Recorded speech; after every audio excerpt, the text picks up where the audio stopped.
Olá, amigos da TV Rio Branco. Hoje é quinta-feira, 28 de abril de 2016. O programa de hoje é inteiramente dedicado aos 10 novos municípios acreanos e aos seus munícipes também, né? As autoridades, de modo geral, os trabalhadores, professores, profissionais liberais que lutam todos os dias para que esses 10 novos municípios possam realmente encontrar o caminho do progresso, do desenvolvimento econômico, científico, social, cultural e político, né? Esportivo também, já que pelo menos 3 deles, 2 deles, digo, já participam do campeonato acreano de futebol profissional. Caem, voltam, mas estão participando. Muito bem. O programa de hoje, até porque há exatos 24 anos, era criado através de um decreto assinado pelo governador, então governador Edmundo Pinto de Almeida Neto, os 10 novos municípios. Engraçado que ele assinou o decreto no dia 28 de abril e no dia 17 de maio ele foi brutalmente assassinado com 2 tiros de revólver quando dormia em um quarto do Hotel de la Volpe Garden Hotel em São Paulo, precisamente no 7º andar. Isso mesmo, o número 11 perseguiu Edmundo. O número 11 era o nome do partido dele, 7, representa o andar, mais 4 significa também 11, né? É o número 11. Enfim, é complicado, né? 4 que eu digo é o mês, né? Também. O mês de maio é 5. Mas o número 11 perseguiu Edmundo. Isso é verdade. O programa de hoje começa falando justamente sobre isso, né? Sobre a festa dos municípios. Eu vou entrevistar aqui... Não, começa falando sobre primeiro na educação de trânsito. Eu vou entrevistar no primeiro bloco a coordenadora de trânsito, de educação de trânsito do Detran, a Geni, né? Geni Polanco. Nós vamos falar aqui sobre vários assuntos, entre eles essa parceria que existe desde 2007 entre o governo do estado, através da Secretaria de Educação, o programa ProJovem Urbano e o Detran. São vários jovens que estão aí nas ruas ajudando a termos um trânsito mais justo, mais humano, mais educado.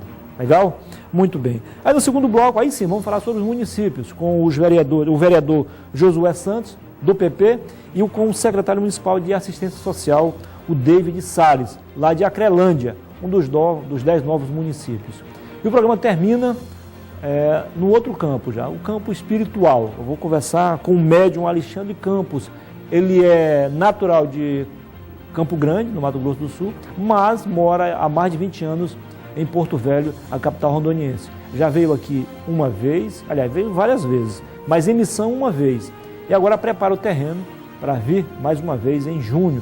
Precisamente nos dias 17 e 18 ele vai fazer um atendimento em um local ainda a ser confirmado pelos organizadores, ok? E agora você vai ficar sabendo o que aconteceu de mais importante nesta quinta-feira aqui no Acre, notadamente na nossa capital, Rio Branco. Eu sempre digo, são os fatos que viraram notícias. Vamos lá então. Compradores das casas do esquema de corrupção da SEAB abandonam as residências. Eles estão com medo também de serem presos, no mínimo. Veja a reportagem de Paulo Roberto. O delegado Robert Alencar informou que a polícia identificou o abandono de 5 casas localizadas no conjunto Rulino 3, logo após a deflagração da primeira fase da Operação Lares, que foram comercializadas irregularmente no esquema montado dentro da Secretaria de Habitação do Estado, com suposto envolvimento de servidores. Algumas das pessoas que foram contempladas irregularmente, já verificando que iam ser alvo de investigação, até mesmo presos, abandonaram os imóveis. Nós fizemos um levantamento de vistoria nos imóveis, junto com o Ministério Público, que apresentou um relatório, onde consta fotos, né? Casas, inclusive, já algumas delas depreciadas, sem janelas, sem portas. E esse trabalho foi contínuo, a gente identificou outras pessoas, algumas ainda estão residindo no local, e é o trabalho que vai ser concluído aí com um processo de solicitação judiciária de afastamento dos lares, desses imóveis, por conta dessas pessoas que foram contempladas ilicitamente. Com informações passadas pela polícia, localizamos uma das residências em péssimas condições, sem janelas, portas arrombadas, já que com a saída dos moradores, os vândalos tomaram de conta. As outras estão fechadas. O delegado confirmou que 2 inquéritos foram instaurados para apurar os fatos. São 2 inquéritos que já estão em andamento. O primeiro da organização criminosa, das pessoas que compraram. Nós instauramos um segundo inquérito para as pessoas que foram contempladas.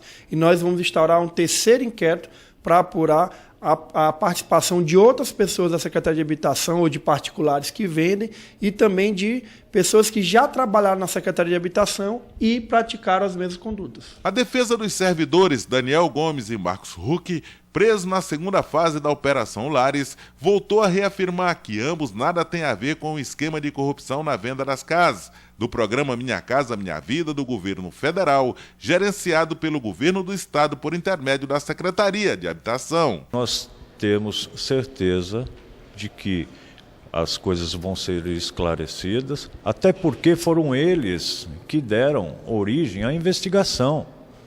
E ninguém que dá origem a uma investigação dessa natureza pode ter comprometimento com essa própria investigação. Com relação a documentos e tudo mais, justamente foi para preservá-los e para ficar à disposição da Justiça e das autoridades policiais. Ou seja, há uma colaboração ampla dessas pessoas que estão agora presas no sentido de elucidar toda a situação. Muito bem, vamos à redação do portal riobranco.net. A Neucimar Taveira traz informações precisas de ontem, notícias esportivas, porque o Galvez empatou ontem com o Rio Branco por 1-1, como havia vencido o jogo de ida por 1-0, podia até perder ontem por 2-1, mas o empate de 1-1 assegurou a classificação para a próxima fase da Copa do Brasil 2016. Neucimar, boa noite. Boa noite, Muniz. Boa noite, amigos da TV Rio Branco. Muniz, ontem o Rio Branco foi eliminado pelo Galvez. O Galvez é o time acreano na sequência da Copa do Brasil. Nesta quarta-feira, 27, na Arena da Floresta, Galvez e Rio Branco empataram por 1-1 e o resultado colocou o Imperador na segunda fase do torneio nacional. Careca marcou para o Galvez e Valério anotou o gol do Estrelão. Muniz. Ok, Neucimar, daqui a pouco a Neucimar volta com mais informações. Lembrando, o Rio Branco vive uma das piores fases de sua história. O time perde no campeonato acreano para o Plácido de Castro, perde na Copa Verde para o Paysandu e perde também na Copa do Brasil para o Galvez. Fica difícil, hein? O Rio Branco precisa montar um time à altura de suas tradições. Já deu adeus à Copa Verde, ontem foi eliminado da Copa do Brasil, só falta agora perder o título do estadual para o Atlético, o que não é difícil acontecer. O Atlético é sim um dos favoritos à conquista do título estadual 2016. Voltamos a mais informações aqui, porque vocês que acompanham o nosso noticiário aqui, não só no Boa Noite Rio Branco, mas nos outros programas, no Bom Dia, no Estúdio 8, vocês estão sabendo que há mais ou menos uma semana, uma loja aqui de Rio Branco, de móveis eletrodomésticos, a Bemol, foi assaltada, né? Levaram um caminhão de produtos. O caminhão foi recuperado, sim. Vamos acompanhar agora mais detalhes sobre esse assunto na reportagem de J. Guimarães. Os 91 aparelhos de televisão estavam escondidos em uma oficina de carro desativada no bairro Joafra. Aqui a polícia encontrou também 4 ventiladores e um aparelho de som que haviam sido roubados do armazém no Distrito Industrial de Rio Branco. Os eletrodomésticos, avaliados em R$290 mil, é apenas uma pequena parte da carga levada por uma quadrilha durante o assalto ao armazém de uma rede de lojas aqui de Rio Branco. Segundo a polícia, 4 homens armados invadiram o local na noite de domingo e amarraram o vigilante enquanto carregavam 2 caminhões de mercadoria. A Polícia Civil seguiu os passos de um dos bandidos, identificado por Barrão, e conseguiu chegar à antiga oficina de propriedade dele, onde o carregamento estava escondido. 6 pessoas foram presas, entre elas o dono do local e o vigia, que fazia o papel de sentinela da quadrilha. Nós viemos aqui para dar cumprimento ao mandado de busca e apreensão e resultou positivo essa busca. Nós conseguimos encontrar aí mais de 90 aparelhos televisores, alguns ventiladores e um aparelho de som, todos produtos do roubo ocorrido na Bembom. Havia 6 pessoas nas casas onde foi realizada a busca e apreensão. Essas 6 pessoas foram conduzidas até a DIC, onde estão sendo ouvidas pelo delegado Carlesso, e ele está verificando a participação de cada uma delas nesse crime. No local, a polícia encontrou também uma carabina .30 de fabricação estrangeira, que teria sido usada pelos bandidos no assalto ao armazém. A polícia não tem dúvidas de que se trata de uma quadrilha especializada que vinha agindo em Rio Branco, roubando cargas em armazéns de redes de lojas na capital acreana. Por isso, as investigações a respeito deste caso vão continuar, porque existe também a evidência de outro roubo semelhante nos últimos 2 meses registrado aqui em Rio Branco. Ok, chegando mais uma informação para você, porque o governo do estado promove encontro para debater a elaboração e também a atualização de um plano contra o desmatamento e também as queimadas. A reportagem é de Floriano Oliveira. Reunidos no auditório da Funtac, representantes do estado e município participaram de um encontro destinado à discussão das causas ambientais mais importantes para a região por conta da chegada do verão amazônico. O Plano Estadual de Controle e Prevenção das Queimadas e Desmatamento deve ser atualizado a cada 5 anos. Porém, todos os anos precisa ser revisado, pois as mudanças climáticas apresentam mudanças mais rápido que o prazo de adequação.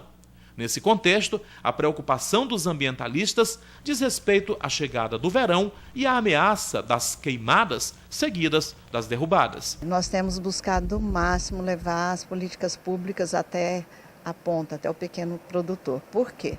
Porque o Acre ele já saiu daquela fase de ter desmatamento em queimadas em grandes extensões agropecuárias, né, e grandes fazendeiros, digamos assim. Hoje o desmatamento e queimada no Acre acontece em pequenas propriedades, especialmente da agricultura familiar. Então o que nós temos que fazer? Nós temos que estabelecer ações que possam chegar até essas famílias, até a essas comunidades extrativistas, indígenas e o pequeno produtor, para que efetivamente ele tenha alternativas. Cada município tem participação quando o assunto é meio ambiente. Nesse auditório, a Comissão Estadual de Riscos Ambientais tem a responsabilidade conjunta de validar os planos municipais. É importante trabalhar com as comunidades tradicionais que usam o fogo como principal forma de manejo da terra para um plantio mais produtivo no ano subsequente, o que é um equívoco, pois o fogo destrói o solo em poucos anos, tornando a área improdutiva, servindo no futuro para outros fins, como a criação de bovinos. No momento em que você passa a utilizar de uma forma, através de manejo comunitário, por exemplo, a madeira, a fruta, os produtos medicinais, até mesmo a semente da floresta, que tem um valor comercial, você começa a ver que as várias opções que você tem, somadas, te dão muito mais recursos, muito mais condições de vida do que simplesmente você criar o gado. Então, existe todo um processo de convencimento, de orientação, mostrando quais são as vantagens que ele, como produtor, vai ter nesse processo, certo? E quais são os benefícios para a natureza também. Então, nós fazemos paralelamente. Quando levamos o fomento, nós levamos a orientação. E agora estamos levando também a fiscalização, ou seja, o processo de comando e controle também junto. Ok, vamos voltar à redação do portal oriobranco.net, o portal oficial da sua TV Rio Branco, porque a Neucimar Taveira tem informação precisa. Vocês lembram, né, que no dia 10 deste mês, né, a loja Ronce, aqui próximo à TV Rio Branco, na rua São Paulo, próximo ao cemitério, pegou fogo, a loja foi destruída pelo fogo. 17 dias depois, então, sai o laudo pericial. Afinal de contas, Neucimar, qual foi a principal causa do incêndio? Muniz, olha só, de acordo com o diretor do Departamento de Polícia Técnico e Científica, né, o Halley Vilas Boas, o resultado ainda não está completo. Ainda falta chegar a análise de outros relatórios que irá dizer se o curto-circuito foi provocado por fatores internos, com a falta de isolamento nos fios, ou se pelo restabelecimento da energia, após a cidade ter sofrido um apagão naquele dia, Muniz. Lembrando a você que para rever essas e outras notícias, você basta acessar o site riobranco.net, o site que sempre te deixa muito bem informado. Na terça-feira estarei de volta, Muniz. Muito bem, aí foi Nilce Mataveira com as últimas da redação do portal riobranco.net. Na verdade, foi um incêndio, no mínimo, misterioso. Como houve, de fato, falta de energia por várias horas na manhã daquele domingo, pode ser, sim, também causado por um curto-circuito provocado pela chegada, então, à queda de energia elétrica na nossa capital. Mas isso será ainda mais apurado pelas autoridades competentes. Depois do intervalo comercial, eu volto com a primeira notícia do dia, com a primeira informação, com a primeira entrevista. Eu vou conversar com a coordenadora de Educação de Trânsito do Detran Acre, a Geni Polanco. E você não precisa mudar de canal, sabe por quê? Porque aqui no Boa Noite, na TV Rio Branco e no SBT, nós temos o melhor para você. Até já.